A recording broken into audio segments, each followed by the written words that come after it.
നമസ്കാരം. Astrology master ക്ലാസ്സിൻ്റെ പുതിയൊരു അധ്യായത്തിലേക്ക് ഏവർക്കും സ്വാഗതം. നമ്മൾ ഇന്ന് ചർച്ച ചെയ്യാൻ പോകുന്ന സബ്ജക്റ്റ് എന്ന് പറയുന്നത് 4-ാം ഭാവത്തിലെ രാഹുവും 10-ാം ഭാവത്തിലെ കേതുവും ആണ്. 4-ാം ഭാവവും 10-ാം ഭാവവും മിഡ് ഹെവൻ എന്ന് പറയും. ഈ ചില ഭാവചിന്തയൊക്കെ നമ്മൾ ചിന്തിക്കുമ്പം, ഞാൻ ഭാവചിന്തയെക്കുറിച്ചൊരു ക്ലാസ് പറഞ്ഞിരുന്നു. അതിൽ പോയിട്ട് പലതരത്തിലുള്ള ഭാവചിന്തകളെക്കുറിച്ച് പറയുമ്പം മിഡ് ഹെവൻ ഭാവചിന്ത എന്ന് പറയുന്നത് വളരെ കൃത്യമായിട്ട് അത് 4-ഉം 10-ൻ്റെയും മധ്യഭാഗമാണ്. പൊതുവേ കേന്ദ്രഭാവം വളരെ പ്രധാനപ്പെട്ടതാണ് ഭൗതിക ജീവിതത്തിൽ. അതിൽ ലഗ്നം സെൽഫാണ്, 4-ാം ഭാവം കംഫോർട്ടാണ്, വീടാണ്, വാഹനമാണ്, 7-ാം ഭാവം പാർട്ട്ണറാണ്, പ്രൈവറ്റ് ലൈഫാണ്, 10-ാം ഭാവം എന്ന് പറയുന്നത് കർമ്മമാണ്, പബ്ലിക് ലൈഫാണ്, ഫെയിമാണ്. ഇതൊരു 4 പില്ലറാണ്. സെൽഫ്, വീട്, കംഫോർട്ട് സോൺ. 4-ാം ഭാവം കംഫോർട്ട് സോണാണ്, സുഖഭാവമാണ്. 7-ാം ഭാവം പാർട്ട്ണറാണ്, പേഴ്സണൽ ലൈഫാണ്, ലൈഫ് വിത്ത് പാർട്ട്ണറാണ്. 10-ാം ഭാവം പബ്ലിക് ലൈഫാണ്, കർമ്മയാണ്. ഇപ്പം ഈ ഭാവങ്ങളിൽ രാഹുകേതുക്കൾ വരുമ്പോൾ സ്വാഭാവികമായിട്ടും ആ ഭാവത്തിനൊരു അൺകൺവെൻഷനലായിട്ടുള്ള ചില അവസ്ഥകൾ ഉണ്ടാവും. അതിൽ ഒന്നാമത്തേത് എനിക്ക് തോന്നിയിട്ടുള്ളത്, 4-ാം ഭാവം കംഫോർട്ട് സോൺ ആയതുകൊണ്ട് തന്നെ അവിടെ രാഹു നിൽക്കുമ്പം ഫ്രസ്ട്രേഷൻസ്, അസ്വസ്ഥാവസ്ഥ, lots of frustrations in life എന്ന് പറയുന്നത്, അതായത് ഒന്നിലും ഒരു തൃപ്തിയില്ലാത്ത ഒരവസ്ഥ. 4-ാം ഭാവം എന്ന് പറയുമ്പോൾ കംഫോർട്ടാണ്, അമ്മയാണ്, കുടുംബമാണ്. ഈ ഭാവത്തെ എങ്ങനെയാണ് കൈകാര്യം ചെയ്യേണ്ടതെന്ന് അറിയാത്ത അവസ്ഥ. ഇപ്പോൾ ഓരോ ഭാവത്തിലും രാഹു വരുമ്പം അല്ലെങ്കിൽ കേതു വരുമ്പം ആ ഭാവവുമായിട്ട് ബന്ധപ്പെട്ടിട്ടുള്ള കാര്യങ്ങൾ എങ്ങനെയാണ് കൈകാര്യം ചെയ്യേണ്ടതെന്ന് അറിയാത്ത ഒരു കൺഫ്യൂഷൻ സ്റ്റേറ്റ്. നമ്മൾ വിചാരിക്കുന്ന പോലെ ആയിരിക്കത്തില്ല വാസ്തവത്തിൽ സാഹചര്യം പോലെ ആയിരിക്കത്തില്ല നമ്മൾ വിചാരിക്കുന്നത്. കാരണം അവിടെ ഒരു ഒരു അൺകൺവെൻഷനലായിട്ടുള്ള അല്ലെങ്കിൽ ഒരു ഫാൻറ്റസി ആയിട്ടുള്ള ഒരു മയം ഉണ്ടാവും. നമ്മൾ വിചാരിക്കുന്നതും റിയാലിറ്റിയും തമ്മിൽ ഒരുപാട് ദൂരം ഉണ്ടാവും. അതുപോലെ തന്നെ വീട്ടിൽ ഒരുപാട് കെയോസ് വീട്ടിലുണ്ടാവും. കാരണം വീട്ടിൽ ഹോമുമായിട്ടും അല്ല വീട്ടിലുള്ളവരുമായിട്ടും ഒക്കെ എന്തെങ്കിലുമൊക്കെ വഴക്കുകളും പ്രശ്നങ്ങളും ഒക്കെ വരാനുള്ള സാധ്യതകൾ ഉണ്ട്. ചെറുപ്പത്തിൽ രാഹുർദശയൊക്കെ ചെറുപ്പത്തിൽ വരികയാണെങ്കിൽ, 20-25 വയസ്സിന് മുമ്പ് വരികയാണെങ്കിൽ, ചിലപ്പം വീട്ടുകാരിൽ നിന്നോ അല്ലെങ്കിൽ കുടുംബത്തിലുള്ളവരിൽ നിന്നോ, ഇപ്പോൾ കൂട്ടുകുടുംബമായിട്ടൊക്കെ താമസിക്കുകയാണെങ്കിൽ അതിനുള്ളിൽ നിന്നോ ഒക്കെ എന്തെങ്കിലും ശാരീരികമായിട്ടോ മാനസികമായിട്ടോ മറക്കാൻ പറ്റാത്ത എന്തെങ്കിലും ട്രോമകളൊക്കെ, അല്ലെങ്കിൽ എന്തെങ്കിലും കുടുംബത്തിലൊക്കെ തന്നെ എന്തെങ്കിലുമൊക്കെ മാനഹാനി വരുന്ന എന്തെങ്കിലും അവസ്ഥകളുണ്ടായിട്ട് അത് നിമിത്തമുള്ള ട്രോമകളൊക്കെ വരാനുള്ള സാധ്യതകളും ഉണ്ട്. അതുപോലെ തന്നെ deep attachment with mother and motherland, അതായത് വീടിനോടും അതേപോലെ അമ്മയോടുമൊക്കെ നല്ല അറ്റാച്ച്മെൻറ്റ്സ് ഉണ്ടാവാം. അവരവരുടെ ഒരു സുഖം, ഒരു ഹോം സിക്നെസ് എന്നൊക്കെ പറയത്തില്ല, നമ്മൾ എവിടേക്കെങ്കിലും പോയാൽ അങ്ങനെ ഉണ്ടാവാനും സാധ്യതയുണ്ട്. പക്ഷെ തിരിച്ചും ഞാൻ കണ്ടിട്ടുണ്ട്. കാരണം വീടിനോടോ നാട്ടിലെ സംസ്കാരങ്ങളോടോ ഒന്നും ഒരു താല്പര്യമില്ലാതെ വിദേശത്ത് പോകണം, വിദേശത്ത് പോയി സെറ്റിലാവണം എന്ന് ആഗ്രഹിക്കുന്ന അതും കണ്ടിട്ടുണ്ട്. വിദേശ സംസ്കാരത്തോടുമൊക്കെ വളരെ സ്നേഹം കാണിക്കുന്നതും വൈദേശികമായിട്ടുള്ള അവിടുത്തെ സംസ്കാര രീതികൾക്കനുസരിച്ചുള്ള ഡ്രസ്സിങ്സും അങ്ങനെയുള്ള രീതികൾ അനുസരിച്ചിട്ട് അങ്ങനെ അല്ലാത്തൊരു സംസ്കാരത്തിന് ഉള്ള ആൾക്കാരുടെ ഇടയിലേക്കൊക്കെ പോകാനും അതുവഴി ചില ഇഷ്യൂസൊക്കെ ഉണ്ടാകുന്നതും ഒക്കെ അങ്ങനെയുള്ളവരെ ഞാൻ കണ്ടിട്ടുണ്ട്. അപ്പം അതൊന്നും തെറ്റെന്ന് പറയാൻ പറ്റില്ല. പക്ഷെ നമ്മളെല്ലാത്തിനും ഒരു യുക്തിയുണ്ടല്ലോ. രാത്രിയിൽ പോകേണ്ട സമയത്ത് വണ്ടിക്ക് ലൈറ്റ് ഇടുക എന്നുള്ളത് പ്രത്യേകിച്ച് പറയേണ്ട കാര്യമില്ല. അപ്പോൾ ഓരോ സ്ഥലത്തും ഓരോ സംസ്കാരത്തിലും വളരുന്ന മനുഷ്യരുടെ സാഹചര്യങ്ങൾക്കനുസരിച്ച് നമ്മൾ പെരുമാറുക എന്നുള്ളതാണ് യുക്തി. അപ്പോൾ അവിടെ ആ ഒരു കംഫോർട്ട് സോണിൽ ഒരു അൺകൺവെൻഷണൽ പരിപാടി ഈ രാഹു 4 നിൽക്കുന്നവർ ചെയ്യുന്നതായിട്ടും കണ്ടിട്ടുണ്ട്. അതല്ലാതെയും മനസ്സിനോടും അമ്മയോടും അതുപോലെ തന്നെ ഹോം ലാൻഡുകളിലോടും പരദേവതയോടും കുടുംബത്തോടും ഒക്കെ വലിയ സ്നേഹമുള്ളവരും അതിനുവേണ്ടി ഒരുപാട് സപ്പോർട്ട് ചെയ്യുന്നവരും ഒക്കെ കണ്ടിട്ടുണ്ട്. പക്ഷേ നിർഭാഗ്യവശാൽ ചിലപ്പോൾ അവർക്ക് വിദേശത്തൊക്കെ ജോലി ചെയ്തിട്ട് ഈ എല്ലാ പ്രോഗ്രാമിനും എല്ലാ കാര്യങ്ങളിലും പങ്കെടുക്കാൻ പറ്റാത്ത ഒരവസ്ഥയും വരുന്നതും കണ്ടിട്ടുണ്ട്. 4-ലൊക്കെ രാഹു നിന്ന് കഴിഞ്ഞ് കഴിഞ്ഞാൽ സർപ്പപ്രീതി വരുത്തണം. ഈ പ്രശ്നത്തിലൊക്കെ വന്നു കഴിഞ്ഞാൽ ചമപ്പൂ ചിത്രകൂടം എന്നൊക്കെ പറയും, അതായത് അമ്പലം വെച്ച് ആരാധിക്കണം എന്നാണ്. അപ്പം 4-ൽ രാഹു വന്നു കഴിഞ്ഞ് കഴിഞ്ഞാൽ ഇന്നർ വേൾഡുമായിട്ടൊക്കെ കണക്റ്റഡ് ആയിട്ട് ജീവിക്കാൻ നോക്കണം. നിങ്ങളുടെ ഒരു ഇന്നർ വേൾഡുമായിട്ട് കണക്ഷൻ നിങ്ങൾക്ക് വന്നില്ല എന്നുണ്ടെന്നുണ്ടെങ്കിൽ നിങ്ങൾക്കൊരു ഹാപ്പിനെസ് വരികയില്ല.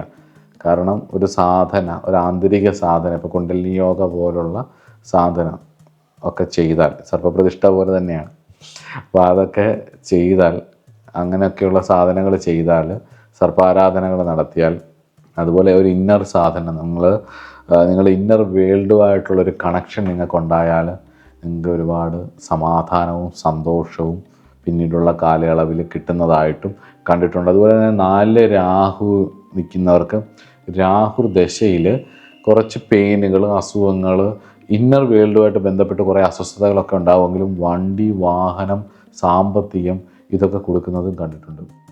ഇതൊരു മോട്ടിവേഷൻ ക്ലാസ് ഒന്നും അല്ലല്ലോ, ഇത് അസ്ട്രോളജി ക്ലാസ്സാണ്. ചില ആൾക്കാർ പറയുന്നത് ഭയങ്കര നെഗറ്റീവായിട്ടാണ് പറയുന്നത്.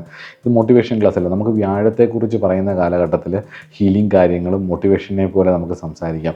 ഇവിടെ നമ്മൾ സംസാരിക്കുന്ന രാഹു ആയതുകൊണ്ട് രാഹുവിനെ നമ്മൾ എല്ലാം നെഗറ്റീവും പോസിറ്റീവും ജ്യോതിഷിയെ സംബന്ധിച്ചിടത്തോളം വിഷയങ്ങളാണ്. അതുകൊണ്ട് തന്നെ ഇവിടെ നെഗറ്റീവും പോസിറ്റീവും ഒന്നുമില്ല, നമ്മളെല്ലാം പറയും. രാഹു എന്ന് പറയുന്നത് ഭൗതികപരമായിട്ടുള്ള സുഖങ്ങൾ തരും, ഈ വണ്ടി തരും, വാഹനം തരും, സാമ്പത്തിക സ്ഥിതി തരും, ഫോറിൻ കറൻസി തരും, ഫോറിൻ നാട്ടിൽ ജോലി തരും. പക്ഷെ അവിടെയൊക്കെ പോയിട്ട് ജോലിയൊക്കെ ചെയ്ത് പുറമേ കാണുമ്പോൾ നല്ല വെൽ ട്രസ്റ്റ്, ചിലപ്പോൾ ടെസ്ല കാണും, അല്ലെങ്കിൽ നിങ്ങളുടെ കയ്യിൽ ലംബോർഗിനി കാണും, ഒരു വലിയ മെഴ്സിഡീസ് കാണും, BMW കാണും, വലിയ ജീപ്പുകൾ കാണും, പല പല വണ്ടികളും നിങ്ങളുടെ കയ്യിലുണ്ടാവും, സാമ്പത്തികം ഉണ്ടാവും, ഒരുപാട് കാര്യങ്ങളുണ്ടാവും. പക്ഷേ മനസ്സമാധാനം എന്ന് പറയുന്നൊരു സാധനം 4 രാഹു തരണമെങ്കിൽ നിങ്ങളുടെ ഇന്നർ വേൾഡുമായിട്ട് നിങ്ങൾക്കൊരു കണക്ഷൻ ഉണ്ടാവണം. അത് രാഹു ഏത് ഭാവത്തിൽ നിൽക്കുന്നോ ആ ഭാവവുമായിട്ട് ബന്ധപ്പെട്ടിട്ടുള്ള ഭൗതിക സുഖങ്ങൾ തരും. അതില്ലാന്ന് ഞാൻ പറഞ്ഞിട്ടേ ഇല്ല, അത് തരും. അതിൻ്റെ ദശ വരുന്ന സമയത്ത് ഭൗതികപരമായ സുഖം തരും. പക്ഷെ മാനസികമായിട്ട് ഒരുപാട് ബ്രേക്കുകൾ ഉണ്ടാകുന്ന, മാനസിക ദണ്ഡങ്ങൾ വരുത്തുന്ന ഒരുപാട് സാഹചര്യങ്ങളും ഉണ്ടാകും. ആസുരിക പ്ലാനറ്റാണ്, അതുകൊണ്ട് തന്നെ അതങ്ങനെയാണ്. അപ്പം കംഫർട്ട് സോൺ, സെക്യൂരിറ്റി, സുഖം, ഇതൊക്കെയാണ് 4-ാം ഭാവം. പാസ്റ്റ് ലൈഫിൽ, കഴിഞ്ഞ ജന്മത്തിൽ കർമ്മവുമായിട്ടധികം കണക്ഷൻ ഉണ്ടായിട്ടില്ല. അതായത് സാധനയുമായിട്ട് വലിയ കണക്ഷൻസ് കഴിഞ്ഞ ജന്മത്തിൽ ഉണ്ടായിട്ടുണ്ടാവില്ല. അതുകൊണ്ട് തന്നെ ഈ ജന്മത്തിൽ 10-ൽ കേതു നിൽക്കുമ്പം നിങ്ങൾ ഈ ജന്മത്തിൽ നന്നായിട്ട് സാധന ചെയ്യണം. അതുകൊണ്ട് തന്നെയാണ് 4-ാം ഭാവത്തിലെ രാഹു വർക്ക് ചെയ്യണമെങ്കിൽ നിങ്ങൾ നന്നായിട്ട് ഈശ്വര സേവയും മറ്റു കാര്യങ്ങളും ചെയ്യണം. ആ ഇന്നർ കണക്ഷൻ, ഇന്നർ വേൾഡുമായിട്ടൊരു കണക്ഷൻ നിങ്ങൾക്കുണ്ടാവണം. അതായത് സാധാരണ കാണാത്ത പല വിചിത്രമായിട്ടുള്ള കാര്യങ്ങളും കുടുംബത്തിലാണെങ്കിലും ചുറ്റുപാടുകളിലാണെങ്കിലും ചെയ്യുന്നതായിട്ട് ശ്രദ്ധയിൽപ്പെട്ടിട്ടുണ്ട്. അതുകൊണ്ട് തന്നെ ഇവർ ചെയ്ത് മുന്നോട്ട് പോകുമ്പോൾ ഒരു 35 അല്ലെങ്കിൽ 40+ ഒക്കെ ആകുമ്പോഴത്തേക്ക് നിങ്ങൾക്കൊരു സെൽഫ് സാറ്റിസ്ഫാക്ഷന് വേണ്ടിയിട്ട്, ഒരു സമാധാനത്തിന് വേണ്ടിയിട്ടുള്ള ഒരു ഇന്നർ ക്രേവിങ് ഉണ്ടാവും. വിശക്കുന്ന സമയത്ത് ആഹാരത്തിന് വേണ്ടി ശ്രമിക്കുന്ന പോലെ, നമ്മൾ ആഗ്രഹിക്കുന്ന പോലെ തന്നെ സമാധാനത്തിന് വേണ്ടി വല്ലാത്തൊരു ആർത്തി ഉണ്ടാവും. ഈ ജന്മത്തിൽ നിങ്ങൾ സമാധാനമായിട്ടിരിക്കാനുള്ള ഒരു ടിപ്പ് ഞാൻ പറഞ്ഞു. സൊസൈറ്റി പറയുന്നത് പോലെ നിങ്ങൾക്കൊരു മെറ്റീരിയൽ 4-ലായതുകൊണ്ട് തന്നെ കുറച്ച് കാണിക്കാനും കുറച്ച് ഇതൊക്കെ ഉണ്ടാവും. പക്ഷേ നിങ്ങൾ ഈ ജന്മം ഒരു മെറ്റീരിയൽ ലൈഫിനേക്കാളുപരിയായിട്ട്, മെറ്റീരിയൽ ലൈഫ് നിങ്ങൾക്ക് വരും, നിങ്ങളതിനനുസരിച്ച് ശ്രമിച്ചോളൂ. പക്ഷേ അതിനനുസരിച്ചൊരു ഇന്നർ ലൈഫിൽ വേണ്ട കാര്യങ്ങളും കൂടെ നിങ്ങൾ ചെയ്യണം. ചെയ്താൽ നിങ്ങളുടെ ജീവിതത്തിൽ സമാധാനവും സന്തോഷവും ഉണ്ടാവും. നിങ്ങളുടെ ലൈഫിൻ്റെ മിഡ് ഹെവൻ പോയിൻ്റാണ്. അതുകൊണ്ട് 4-ഉം 10-ഉം. അതുകൊണ്ട് തന്നെ നിങ്ങൾ നിങ്ങളുടെ ലൈഫിൻ്റെ പർപ്പസിലേക്ക് ഫോക്കസ്ഡ് ആവണം, നമ്പർ 1. നമ്പർ 2, സർവീസ് ഓറിയൻറ്റഡ് ആവണം. ഒരുപാട് കാര്യങ്ങളിൽ സർവീസ് പോലെ കുറേ കാര്യങ്ങൾ മറ്റുള്ളവരെ സഹായിക്കാനൊക്കെ പറ്റണം. 10-ലെ കേതു ഹീലിംഗ് ചെയ്താലേ സക്സസ് ആവത്തുള്ളൂ. അതുകൊണ്ട് നിങ്ങൾ പൂർവ്വജന്മത്തിലോ സാധന ചെയ്തിട്ടില്ല, അല്ലെങ്കിൽ സാധന ഒഴിവാക്കി കളയുക ചെയ്തിട്ടുള്ളത്. അപ്പോൾ ഈ ജന്മത്തിൽ അത് നല്ല കൃത്യമായിട്ട് ഒരു സർവീസ് ഓറിയൻറ്റഡ് ആയിട്ട് കുറേ കാര്യങ്ങൾ ചെയ്യാൻ ശ്രമിക്കണം. അതുപോലെ തന്നെ ഈ എൻ്റർടൈൻ ചെയ്യുന്ന, മറ്റുള്ളവരെ ഹെൽപ്പ് ചെയ്യുന്ന, അതേപോലെ വളരെ സക്സസ്ഫുള്ളായിട്ടുള്ള പല എൻ്റർടൈനേഴ്സും സെലിബ്രിറ്റീസും ഒക്കെ ഈ 4-10 രാഹു 10-ലെ കേതുവായിട്ട് വരുന്നത് കണ്ടിട്ടുണ്ട്. ഇവർക്ക് അവരുടെ സോൺ ഭംഗിയാക്കാൻ ഈ നമ്മൾ വിചാരിക്കുന്ന പോലെ അല്ലാതെ ഒരു അൺകൺവെൻഷനലായിട്ടുള്ള രീതിയിൽ പുതുമയുള്ള കുറേ കാര്യങ്ങളൊക്കെ കൊണ്ടുവന്ന് ചെയ്യാനും ഒക്കെ ഇവർക്ക് കഴിവുണ്ടായിരിക്കും. അതുപോലെ സെൽഫ് സസ്റ്റെയിൻ ആവാൻ നോക്കണം. നിങ്ങളുടെ ജീവിതത്തിൻ്റെ തുടക്കം മുതൽ, നിങ്ങളുടെ കരിയറിൻ്റെ തുടക്കം മുതലുള്ള കാര്യങ്ങളിലെല്ലാം ഒരു കൃത്യത വരുത്തി ഒരു സെൽഫ് സസ്റ്റെയിൻ ചെയ്ത് പോകാനുള്ള ഒരു ഒരു കാര്യം വേണം. എപ്പോഴും ഒരു ഇൻട്രോസ്പെക്ഷൻ ഉണ്ടാവണം ലൈഫിൽ. ഒരു ആന്തരികമായിട്ട് ചെയ്യുന്ന കാര്യങ്ങളിലെല്ലാം ഒന്ന് ചിന്തിച്ചും ശ്രദ്ധിച്ചും വേണം ചെയ്യാൻ. ആ ചെയ്യുന്നത് എന്ത് തന്നെ ആയാലും ആ ഒരു ഡിസിഷൻ എടുക്കുമ്പോൾ നിങ്ങൾ ഒരിക്കലും വേറൊരാളുടെ ഐഡിയോളജിയെ ബേസ് ചെയ്തായാൽ രാഹു തലയും കളയും. അതേ സമയത്ത് നിങ്ങൾ സമാധാനം കളയും, സമാധാനത്തിൻ്റെ തലയും കളയും. അതേ സമയത്ത് നിങ്ങൾ നിങ്ങളുടെ ഇന്നർ വേൾഡിന്, നിങ്ങളുടെ മനസമാധാനത്തിന്, നിങ്ങളുടെ ഇന്നർ വേൾഡിന്, ഈഗോ സാറ്റിസ്ഫാക്ഷൻ അല്ല, നിങ്ങളുടെ ഇന്നർ വേൾഡിന് തൃപ്തി വരുന്ന രീതിയിലാണ് നല്ല രാഹു. നിങ്ങൾ ഏത് ഡിസിഷൻ എടുത്താലും ആ ഇന്നർ വേൾഡിന് സാറ്റിസ്ഫൈ ചെയ്യുന്ന രീതിയിലാണ് എടുക്കുന്നത് എങ്കിൽ നിങ്ങൾക്ക് മനസമാധാനം ഉണ്ടാവും മുന്നോട്ട്. അതേപോലെ തന്നെ പേഴ്സണൽ ലൈഫിലൊക്കെ 4-ാം ഭാവം സുഖഭാവം എന്ന് പറഞ്ഞല്ലോ. അപ്പം ഈ പ്രണയം അതുപോലുള്ള കാര്യങ്ങൾക്ക് പേഴ്സണൽ ലൈഫുകളിലൊക്കെ ഈ 4 രാഹുദശയൊക്കെ നടക്കുമ്പം ചില സങ്കടങ്ങളുണ്ടാവും. പ്രത്യേകിച്ച് 10-ൽ കേതുവും 4-ൽ രാഹുവും 4-ൽ സ്ത്രീജാതകത്തിലൊക്കെ ആണെന്നുണ്ടെങ്കിൽ പ്രണയത്തിലൊക്കെ ഭയങ്കര ഒബ്സഷനായിരിക്കും. അത് ചിലപ്പോൾ അമ്മയോടെയും ഭയങ്കരമായിട്ട് ഒബ്സഷനൊക്കെ വരാം. പക്ഷേ ഒരു ബ്രേക്ക് ഉണ്ടാവും, ഒരു കട്ടുണ്ടാവും. നമുക്ക് സങ്കടമുണ്ടാവുന്ന രീതിയിൽ ഒരു ബുദ്ധിമുട്ടുണ്ടാവുന്ന രീതിയിലൊക്കെ ഒരവസ്ഥകളൊക്കെ വരാനുള്ള സാധ്യതകളും ഉണ്ട്. തെളിച്ച് പറഞ്ഞു കഴിഞ്ഞ് കഴിഞ്ഞാൽ ഒരു ഇമോഷണൽ ഹാപ്പിനെസ് ഉണ്ടാവാത്ത, എന്നാൽ ഉണ്ടാവും, ഭയങ്കര ഒബ്സസ്ഡ് ആവും. പക്ഷേ ഇമോഷണൽ ഹാപ്പിനെസ് ഉണ്ടാവാതെ പൊട്ടിപ്പൊളിഞ്ഞ് പോവും ചില സമയങ്ങളിൽ. ഒരു വൻ വീഴ്ചകൾ നല്ല രാഹു തരാനുള്ള സാധ്യത. സുഖഭാവമല്ലേ, ഒന്ന് പൊളിക്കും രാഹു. പക്ഷേ ഭൗതികപരമായിട്ടുള്ള മറ്റു മേഖലകളിൽ നിങ്ങൾക്ക് ഒരുപാട് ഐശ്വര്യവും അനുഗ്രഹങ്ങളും തരും, പുറമെ ബാഹ്യമായ കാര്യങ്ങളിൽ. അതുപോലെ തന്നെ നിങ്ങൾ ലൈഫിലാണെങ്കിൽ ഈ പ്രൊട്ടക്റ്റർ റോള്, മറ്റുള്ളവരെ പ്രൊട്ടക്റ്റ് ചെയ്യാനും, പേഴ്സണൽ ലൈഫിലാണെങ്കിലൊക്കെ ഒരു പ്രൊട്ടക്റ്റർ റോള് ചെയ്യാൻ നിങ്ങൾക്ക് ഭയങ്കര താല്പര്യമായിരിക്കും, നിങ്ങളെ സപ്പോർട്ട് ചെയ്യുന്നവരായിരിക്കും. അതുപോലെ തന്നെ കേതു 10-ലാകുമ്പോൾ ഒരു ഇൻട്രോവേർട്ട് സെൽഫ് ഉണ്ടാവും. നിങ്ങളുടെ ആന്തരിക ലോകത്തെ മനസ്സിലാക്കാൻ നിങ്ങൾ ആർക്കും നിന്നു കൊടുക്കാത്തൊരു അവസ്ഥ.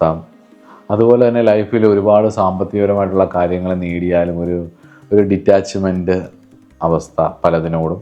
അതുപോലെ തന്നെ ചില രാഹുവിൻ്റെയോ കേതുവിൻ്റെയോ ഒക്കെ ദശ വരുന്ന സമയത്ത്, അല്ലെ ചന്ദ്രദശ വരുന്ന സമയത്ത് ഒക്കെ ഒരു സൂയിസൈഡൽ ടെൻഡൻസി ഇവയൊക്കെ ഉണ്ടാവും. അതുപോലെ തന്നെ ഈ 4-ലും ലഗ്നത്തിലുമൊക്കെ രാഹു നിൽക്കുന്നവരും 4, ലഗ്നം 7, 10 എന്നീ ഭാവങ്ങളിൽ രാഹു നിൽക്കും. പ്രത്യേകിച്ച് 1, 4 ഭാവങ്ങളിലൊക്കെ രാഹു നിൽക്കുന്നവർക്ക് ശക്തമായിട്ടുള്ളൊരു ഹീലിംഗ് കപ്പാസിറ്റി ഉണ്ടാകും. ഇവർ ഭയങ്കര മോട്ടിവേഷണൽ സ്പീക്കേഴ്സൊക്കെ ആയിരിക്കും. അല്ലെ ഭയങ്കരമായിട്ട് നമ്മളെ സ്വാധീനിക്കുന്ന രീതിയിലൊക്കെ സംസാരിക്കും. പക്ഷേ ഈ മോട്ടിവേഷണൽ സ്പീക്കർ ആകുന്ന പലരും സൂയിസൈഡ് ചെയ്യുന്നതും കണ്ടിട്ടുണ്ട്. എല്ലാവരും അല്ല കേട്ടോ. ഇങ്ങനെ ഈ സുശാന്ത് സിംഗ് രജപുത്ത് എന്ന് പറയുന്ന ഒരു സിനിമ നടനുണ്ടായിരുന്നു. ഈ അടുത്ത കാലത്ത് ജീവിച്ചിരുന്ന അയാൾ സൂയിസൈഡ് ചെയ്യായിരുന്നു. ചെറുപ്പക്കാരനാണ്, വളരെ താഴ്ന്ന ലെവലിൽ നിന്ന് വലിയ സക്സസ്ഫുൾ ആയ ആളാണ്. അപ്പോൾ അദ്ദേഹത്തെ പോലുള്ളവരുടെയൊക്കെ ജാതകം നമ്മൾ പഠിച്ചു കഴിഞ്ഞ് കഴിഞ്ഞാൽ നമുക്കത് മനസ്സിലാക്കാവുന്നതേ ഉള്ളൂ. 10-ലെ കേതു എന്ന് പറയുമ്പോൾ പാസ്റ്റ് റിലേറ്റഡ് ആയിട്ടുള്ള ഒരുപാട് കാര്യങ്ങൾ വരും. അപ്പം പൂർവ്വജന്മത്തിൽ മദർ ഇൻ ലോയുമായിട്ടുള്ള ബുദ്ധിമുട്ടുകൾ, ബ്ലാക്ക് മാജിക് ആയിട്ടുള്ള കാര്യങ്ങൾ ചെയ്ത നിമിത്തവും സ്വയം അത് നിമിത്തവും ബുദ്ധിമുട്ടുകൾ വരികയും തപസ് നശിക്കപ്പെട്ടു പോവുകയും ചെയ്തിട്ടുള്ള ചില കാരണങ്ങൾ 10-ലെ കേതുവിന് വരും. അതുപോലെ തന്നെ അച്ഛൻ്റെ ധനം നഷ്ടപ്പെടുത്തി കളഞ്ഞതിൻ്റെയും, അതേപോലെ ഈ ജന്മത്തിലാണെങ്കിൽ അച്ഛൻ്റെ ധനം നഷ്ടപ്പെടുത്താനൊക്കെയുള്ള ഒരു സാധ്യതയും, അതുപോലെ തന്നെ ജോലിയിൽ നിരന്തരമായിട്ടുള്ള ഒബ്സ്റ്റക്കിൾസൊക്കെ ഈ ജന്മം വരാനുമൊക്കെയുള്ള സാധ്യതയും ഉണ്ട്. അതുകൊണ്ട് നിങ്ങൾ ഒരുപാട് ഓവർ അംബിഷ്യസ് ആവുന്നതിന് പകരം നിങ്ങൾ വളരെ ഫോക്കസ്ഡ് ആയിട്ട് ഒരു ഗോളിലേക്ക് ശ്രദ്ധിച്ചു പോവുക. നിങ്ങൾ അത്രയും ശ്രദ്ധിച്ച് ഫോക്കസ്ഡ് ആയിട്ട് പോയില്ലെങ്കിൽ നിങ്ങളുടെ ക്രിയേറ്റിവിറ്റി നശിച്ചു പോകും. 10-ലെ കേതുവല്ലേ, അപ്പം ഇൻട്രോവേർട്ട് ആവുമല്ലോ. അപ്പം love, meditation, self love, meditation, mindfulness, പ്രാർത്ഥനകൾ, ഈശ്വര കാര്യങ്ങൾ, അങ്ങനെയൊക്കെയുള്ള കാര്യങ്ങളിലേക്ക് കൂടുതൽ നിങ്ങളുടെ ഇന്നർ സെൽഫിനെ നറിഷ് ചെയ്യുന്ന രീതിയിലുള്ള കാര്യങ്ങൾ നിങ്ങൾ ചെയ്യുമ്പോൾ നിങ്ങൾക്ക് അതിനനുസരിച്ചുള്ള ഒരു ഉയർച്ച നിങ്ങൾക്ക് വരികയും ചെയ്യും. നിങ്ങളുടെ ഈ ജന്മത്തിൻ്റെ കർമ്മ മെയിനായിട്ട് കിടക്കുന്നത് 4-ൽ രാഹുവും 10-ൽ കേതുവും വരുമ്പോഴത്തേക്ക് നിങ്ങൾക്കൊരു സപ്പോർട്ടിങ്, മറ്റുള്ളവരെ സപ്പോർട്ട് ചെയ്യാൻ അല്ലെങ്കിൽ കൂടുള്ളവരെ സപ്പോർട്ട് ചെയ്ത് കൊണ്ടുവരാനുള്ള ഒരു കഴിവ്, അതാണ് മെയിനായിട്ട്. ഒന്ന് അതിൽ ഫോക്കസ് ചെയ്യണം. രണ്ടാമതൊരു ഫ്ലോ അനുസരിച്ച്, ഒരുപാട് പ്ലാൻ ചെയ്ത് പോവാതെ ഒരു ഫ്ലോ അനുസരിച്ച് മുന്നോട്ട് പോകുവാനും നോക്കുക. എന്നാൽ മാത്രമേ ജീവിതത്തിൽ മനസ്സമാധാനം ഉണ്ടാകത്തുള്ളൂ. ചില ആൾക്കാർ 4 രാഹുവും 10 കേതുവും ഒക്കെ നിൽക്കുന്ന ഒരു ഫെയിമിലും പുറമെയുള്ള കാര്യങ്ങളും ഒക്കെ മാത്രം ഫോക്കസ്ഡ് ആയിട്ട് മുന്നോട്ട് പോകാൻ നിന്ന് കഴിഞ്ഞ് കഴിഞ്ഞാൽ ജീവിതം മരവിച്ച പോലെ ആയിപ്പോവും. അത് പരാജയത്തിലേക്ക് കടക്കുകയും ചെയ്യും. അൺസോൾവ്ഡ് ആയിട്ടുള്ള ഒരു ഇഷ്യൂസ് പാസ്റ്റ് ലൈഫിൽ നിന്നും ഇങ്ങനെ ഹോണ്ട് ചെയ്തുകൊണ്ടിരിക്കും. നിങ്ങളൊരു വടംവലി സൊസൈറ്റിയുടെ ഐഡിയാസിനനുസരിച്ച് നിൽക്കുകയും ഉള്ളിൽ എപ്പോഴും അതുമായിട്ട് ചേരാതിരിക്കുകയും ചെയ്തിട്ട് ഒരു ഒരച്ചിലെപ്പോഴും ഉണ്ടായിക്കൊണ്ടിരിക്കും നിങ്ങൾക്ക് കേട്ടോ. 4-ാം ഭാവം വീടാണ്, കംഫർട്ട് സോണാണ്, ഹോമാണ് അല്ലേ. കല്ലും മണ്ണും മണലും വെച്ച് കെട്ടിയുണ്ടാക്കിയ ബിൽഡിങ്ങുകളല്ല ഹോം എന്ന് പറയുന്നത്. ആണോ? ഒരിക്കലുമല്ല. അതൊരു ബിൽഡിങ് മാത്രമാണ്. അത് ഹോം ആവുന്നത് എങ്ങനെയാണ്? അവിടെ ഒരു ലോങ് ടൈം കമ്മിറ്റ്മെൻറ്റ് വരുമ്പോഴാണ്, ബന്ധങ്ങൾ വരുമ്പോഴാണ്, റിലേഷൻഷിപ്പ് വരുമ്പോഴാണ്. ആ ബന്ധങ്ങൾ നിലനിൽക്കാൻ അടിസ്ഥാനപരമായിട്ട് വേണ്ടത് എന്താണ്? ട്രസ്റ്റാണ്. അതുപോലെ തന്നെ ഹോം എന്ന് പറയുന്നത് സേഫ്റ്റിയുടെ സ്ഥലമാണ്. നമ്മുടെ വീട്, നമ്മുടെ നാടെന്നൊക്കെ പറയുന്നത് നമുക്ക് ഉള്ളുകൊണ്ടൊരു സേഫ്റ്റി ഫീൽ ചെയ്യും അല്ലേ. സേഫ്റ്റിയുടെ സ്ഥലമാണ്. അതേപോലെ തന്നെ സെൻറ്റിമെൻറ്റ്സിൻ്റെ സ്ഥലമാണ് അല്ലേ. അതുപോലെ നമുക്ക് ഇഷ്ടപ്പെട്ട പലതും, നമ്മുടെ ചെടികൾ, നമ്മുടെ പട്ടിയും പൂച്ചയും, നമ്മുടെ പരദേവതയും, സർവ്വ വിഷയങ്ങളും, നമ്മുടെ സന്തോഷം, നമ്മുടെ ആ റിലേഷൻഷിപ്പ് ഒരു ലോങ് ടേമായിട്ട് നമ്മുടേന്ന് പറയുന്ന നമ്മുടെ പാരമ്പര്യം, നമ്മുടെ ലെഗസി, ഇതെല്ലാം 4-ാം ഭാവം കൊണ്ടല്ലേ ചിന്തിക്കുന്നത് അല്ലേ.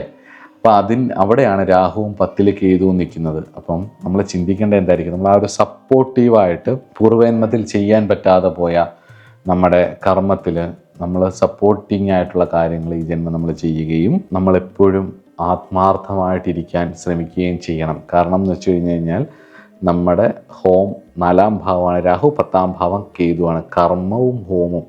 അപ്പോൾ ഇത് ചെയ്യുന്ന സമയത്ത് മുന്നോട്ട് പോകുമ്പം ഒരു ചോദ്യം എപ്പോഴും ചോദിച്ചിരിക്കണം. എനിക്കുള്ളതെല്ലാം നഷ്ടപ്പെട്ടാലും, മെറ്റീരിയൽ ഓർ ഫിസിക്കൽ, എനിക്കുള്ളത് എന്ത് നഷ്ടപ്പെട്ടാലും ഞാൻ ആരുടെയെങ്കിലും ഹൃദയത്തിൽ ജീവിച്ചിരിപ്പുണ്ടോ, അല്ലെങ്കിൽ ആരുടെയെങ്കിലും ഹൃദയത്തിൽ പ്രതിഷ്ഠിക്കപ്പെട്ടിട്ടുണ്ടോ ഏതെങ്കിലും തരത്തിലുള്ള ഒരു ബന്ധം. കാരണം ഞാൻ ചെയ്തു കൊടുത്തിട്ടുള്ള എൻ്റെ ഈ ജന്മത്തിൻ്റെ ദൗത്യമായിട്ട് എനിക്ക് കിട്ടിയ അവസരത്തെ ഞാൻ ചെയ്തു കൊടുത്തിട്ട് ഒരാളുടെയെങ്കിലും ഹൃദയത്തിൽ ഞാൻ പ്രതിഷ്ഠിക്കപ്പെട്ടിട്ടുണ്ടോ എന്നുള്ളത്. അത് ഏത് റിലേഷനാവും, മകനാവാം, അച്ഛനാവാം, കൂട്ടുകാരനാവാം, കൂട്ടുകാരിയാവാം, സപ്പോർട്ടറാവാം, ഏത് റിലേഷനും ആവാം. വേറൊരു ഹ്യൂമൻ ബീയിങ്ങിൻ്റെ ഉള്ളിൽ നിങ്ങളുടെ ജീവിതം ഉറപ്പിച്ചവർ സൂക്ഷിച്ചിട്ടുണ്ടെങ്കിൽ നിങ്ങൾ വിജയിച്ചു എന്ന് പറയാം. കാരണം 4-ലെ രാഹുവും 10-ലെ കേതുവും പൂർവ്വജന്മത്തിൽ ചെയ്യാൻ പറ്റാത്ത കർമ്മങ്ങൾ ചെയ്യാൻ വേണ്ടിയും പൂർവ്വജന്മത്തിൽ തൻ്റെ സുഖങ്ങൾക്ക് വേണ്ടി എല്ലാവരെയും ചൂഷണം ചെയ്തിട്ട് ഈ ജന്മം സുഹൃതങ്ങൾ ചെയ്യാൻ വേണ്ടി വന്നതുമാണ്. അതുകൊണ്ട് നിങ്ങളിത് ചെയ്യണം, ഭംഗിയായിട്ട് പോകണം, കഴിയുന്നതും വലുതായിട്ടൊന്നും പ്രതീക്ഷിക്കാതെ എല്ലാവരെയും സപ്പോർട്ട് ചെയ്ത് മുന്നോട്ട് പോകാനും നിങ്ങൾക്ക് കഴിയട്ടെ. അപ്പം 4-ലെ രാഹുവും 10-ലെ കേതുവും നിങ്ങളെ മനസമാധാനം തരാൻ, സന്തോഷം തരാൻ, നിങ്ങളുടെ കർമ്മത്തിൻ്റെ ഒബ്സ്റ്റക്കിൾസ് മാറി മുന്നോട്ട് പോകാൻ നിങ്ങളെ അനുഗ്രഹിക്കട്ടെ എന്ന് പ്രാർത്ഥിച്ചുകൊണ്ട് അടുത്ത ക്ലാസ്സിൽ കാണാം. നമസ്കാരം.